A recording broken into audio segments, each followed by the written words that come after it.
Have you ever had a pet insect? Now, we've had pet dogs, and we've had, well, all we've had are pet dogs. We've never had pet cats. We've never had anything like that, but we've had pet dogs, but we have never, and I mean never, had pet insects. Seriously? I've trained dogs. I've never trained cats, but I've trained dogs, but training insects? Are you kidding me? I know there used to be a time when there were ant farms that kids would have in their bedroom. That was weird, especially if they broke the ant farm. But have you ever had a pet insect, and can they be trained?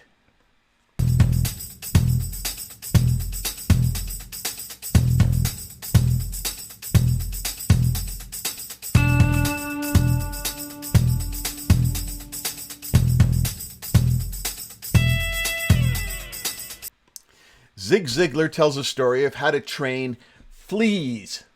Now, when my dog had fleas, first dog we ever had a very strong attraction to fleas. We tried to get rid of them. We didn't try to train them.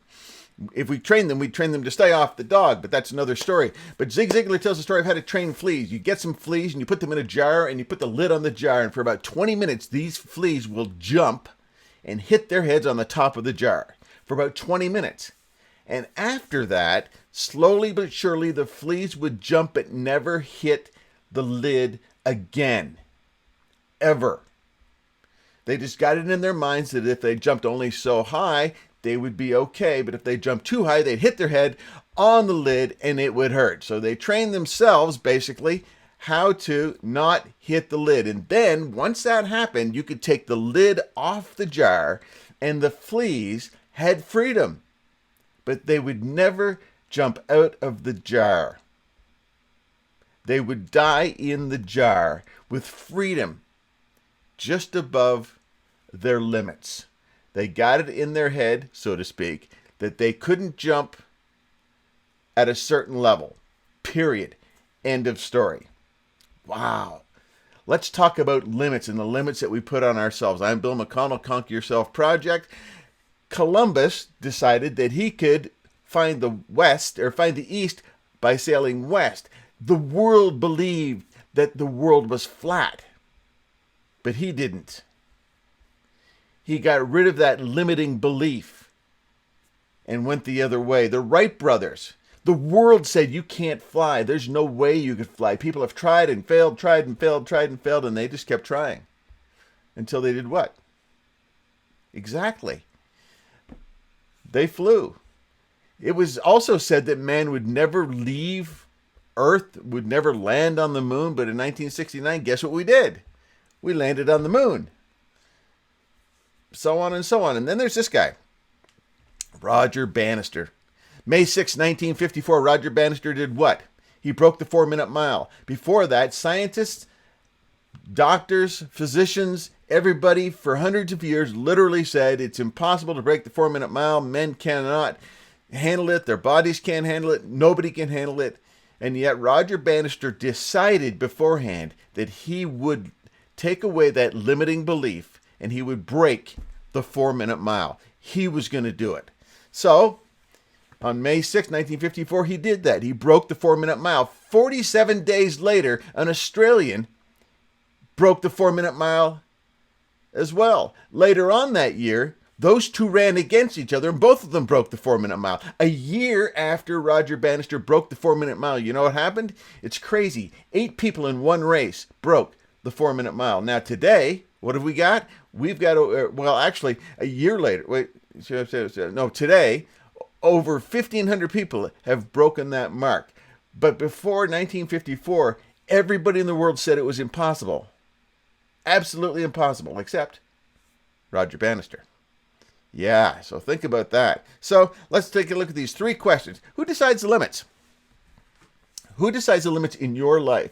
Some people are saying that you can't do stuff. You can't do that. You can't be that. You can't become that. You can't achieve this. Who decides that? Experts? Well, who are the experts? Like the doctors and the scientists and everybody that said that Roger Bannister couldn't break the 4-minute mile? So who decides it? Experts? Your parents? Your parents say, well, we've always been blue collar, so you're going to be blue collar, and you're always going to be this way. Your parents set limits on you when you're young, and you grow up believing in some of those limits. Teachers, when you get to school, some teachers say, well, you'll never amount to much of anything. You know what they say to their A students? A students will at some point come back and teach at the university, and the C and D students will also come back and give a $5 million endowment to that university. So think about the idea there. What about culture? Culture says you can't do this, you can't do that. They're putting limits on you. Don't let them do that. Also peers. Your friends say, well, you'll never do that. We know you better than anyway. We're your best friends. Who decides the limits? You do. Bottom line is you can use all those other people as excuses, but you decide the limits. So, also, who decides to break them? Again, you do. Roger Bannister, before he broke the 4-minute mile, you know what he did? He decided he was going to break the 4-minute mile. He decided on that day that was going to be the race. It was even up to the point where just a few minutes before the race began that he actually made the final decision that he was going to give every attempt to break the 4-minute mile. You plan it. You prepare for it. You break your own limits. Third question, who benefits from breaking them? Did Roger Bannister benefit from breaking the 4-minute mile? Yes, but guess what? Everybody that's broken the 4-minute mile has also benefited. Him breaking the 4-minute mile, him getting rid of a limitation, of a limit, of a ceiling in his life, and a ceiling in runner's world, so to speak, opened the door for everybody else to do it. Who benefits from it? You do. And everybody who witnesses it, they benefit from it. And people who follow after you benefit from it. When you remove the limits in your own life, other people benefit from it. So break your own limits.